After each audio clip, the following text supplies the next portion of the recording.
हाँ ठीक है ना।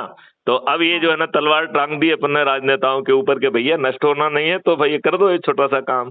इसको कर दोगे तो 21 लक्ष्यों के साथ 5 मौलिक अधिकार के तहत यह भारत बदल जाएगा, यह सतयुगी भारत हो जाएगा।